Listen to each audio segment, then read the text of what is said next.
joining us today from SEC Unfiltered. Honestly, man, we love Chris and everybody over there, but this is a man who is not afraid to give a scorching hot take or two. You can find him on X at Mr. Cole Thompson. It's Cole Thompson. Welcome into the show, buddy. I don't know if that's a good thing or not, boys. Like, if I'm giving scorching hot takes, that either means I'm right on the money or I am dead wrong and I'm going to be on freezing cold takes tomorrow. But no, I love your show, guys. I really do. Like, when you guys reached out, I was beyond excited to come on. I'm always for independent podcasters that continuously want to see this platform grow. And you guys have been one of my favorite listens in the last month or so. So, for anybody that checks out SEC Unfiltered, make sure that you guys follow the Always Talking Ball podcast. They do great work over here. That's so awesome when small worlds collide. Tyler loves Notre Dame. My grandfather and I grew up in a Notre Dame household. Mhm. And Lance was at the same bar that I probably was in 2015 in Tuscaloosa. So you never know how lives pass and path. Let's rephrase that. You never know how lives will cross paths. Lo and behold, that's how you get the Always Talking About an SEC Unfiltered collaboration. Yep. Let's get into talking about the SEC, man. Let's start off with what I mentioned at the very top. Archmania in Texas. I know you're based down in Texas and you kind of have more lay of the land there. Just give me your overall thoughts. I mean, everyone is expecting Arch to be a traditional Manning, right? I mean, he's got that last name. Do you think it's even possible for him to live up to that hype that everyone is giving him? No, not even a little bit. Simple. And okay, and here's the reason why. It has nothing to do with his skill set. But every day we're adding in a new accolade. We're throwing in another honoree. We're throwing in another award that he has preseason won. And so you're stockpiling up all of this good grace that he has without really playing significant reps in college football. And now he has to attest to actually living up to the hype. So it comes to a point of where we have reached, here's Jesus. And then here right below is Arch Manning in the world of who we respect in the game of college football. And it's unjust. It really is. Like Texas, I think, is one of these teams that not enough people are paying attention to the rest of the roster. They're starting 4 new offensive linemen, and they just lost their potential starting right tackle to a torn ACL. Like, they were making a joke recently that Steve Sarkisian needs to go out and add a co-op to play right tackle because that's our best shot of having stability on that side of the line. They have 4 new weapons in the wide receiver and tight end spot. They had to re-back in a bunch of talent in the transfer portal at defensive tackle because they lost yet another group of guys in the top 90 picks of the NFL draft. They lost a Jim Thorpe award-winning defensive back. They lost another starter at safety. They have some questions at the linebacker spot outside of what you have in Anthony Hill. But then we also talk about the positive of this team. They have a 1,000-yard running back and Trey Wisner back, and they have C.J. Baxter, who, for my money, is the more polished, I think, upside running back. So this could be a very good Roschon Johnson, Bijan Robinson, circa 2022 moment.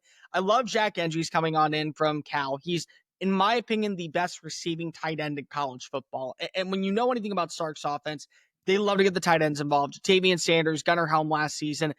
Emmett Mosley, I think, is going to be a stud. He led the ACC last year in freshman receptions from Stanford. You also have Ryan Wingo.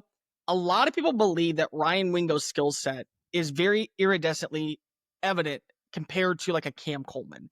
And because of Matthew Golden was taking over his reps, we didn't get to see him in full spark last year. But he built a good rapport with Arch in the offseason and throughout all of working with the second team offense that you think that it's going to translate onto the field to be a really good balanced unit. And that's going to be a 1-2 combination that's lethal. DeAndre Moore in the slot, I think, is a really good player. I think you talk about the defense. You have Colin Simmons, who was arguably the most improved defensive player from week 1 to week 14 last season. Trey Moore is a former all defensive AAC defensive player of the year. I like the transfer portal additions at defensive tackle. And I think that they have the best player in the SEC in Ian Hill. Like I've made this clear multiple times.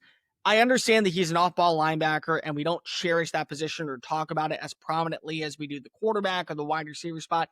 Anthony Hill is a top 5 player in college football for me. Like, I love his tape. There's nothing that he does wrong. He is a heat-seeking missile that is not afraid to go after bad takes and hit quarterbacks and knock them out in the face. And, like, we don't focus in on any of that because it's all on Arch Manning. Like, everything is just right onto Arch. And if it's not Arch and it's not 16 and it's not him winning a Heisman Trophy and it's not him leading you to an undefeated season, and if he's not averaging 325 passing yards per game, then you don't have a shot. Like, Like, that's what it is. And so it's unjust because of I look at teams in the SEC. I look at South Carolina, perfect example. They have so many questions, and I still believe in them. But I believe because of Lenore Sellers as their quarterback, they stand a shot. Lenore Sellers has got to be on every single play, every single drive for South Carolina in major games to win.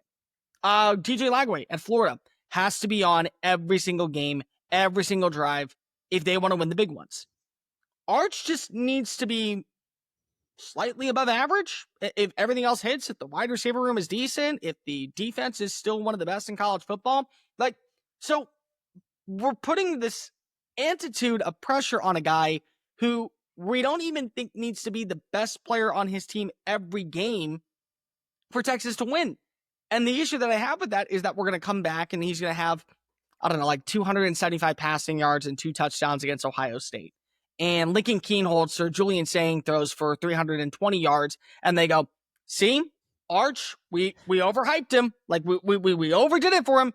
Yeah, because if you built him on this pedestal that he was never going to be able to accomplish, he had to go win the Heisman Trophy. He had to solve the World Peace Hunger Fund. He had to make sure that he was able to fix what's wrong with our government. He also had to probably go ahead and figure out where's the seventh wonder of the world. We also probably need him to go ahead and make sure that Galetz was fun again. Like, he had to do a bunch of things that were going to have to happen that were impossible for him to meet the expectations to begin with. So it's unfair that we're doing this to a player who's just getting his feet wet in college football when there are other issues with Texas and other positives with Texas.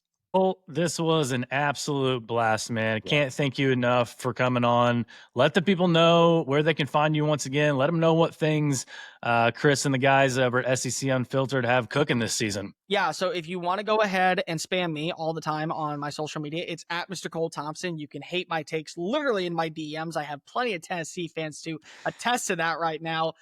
We're finishing up our season previews for the SEC Unfiltered channel. Our 3 biggest game stretches is what I'm working on right now.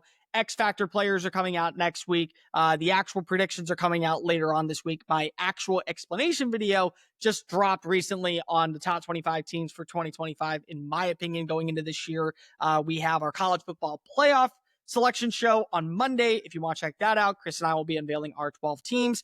And we got a bunch of other content that's going to be bleeding out the eyeballs, especially when it comes to season previews, because we do all 16 teams. We do all reactions. We do Sunday Fun Day every single week. We have 2 live streams at 8 o'clock every single Monday and Thursday, so check it out there. And as always, if you want to give me a follow, it's at Mr. Cole Thompson on social media. I'm basically there everywhere, except on TikTok, which is at Cole Thompson CFB. Because somebody, and I don't understand this, and it pisses me off, who is going by Mr. Cole Thompson? Like, honestly, who stole my mononym? Like, who did that? Because that's what I've been known as for the last 8 years on social media. And somebody decided to steal it from me on TikTok.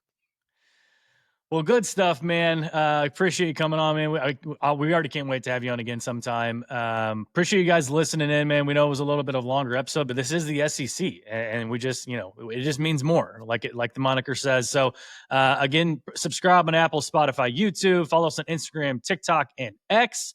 For Cole Thompson and Lance Barton, I'm Tyler Noe. Take care. Have a great rest of your day, and we will see you next time.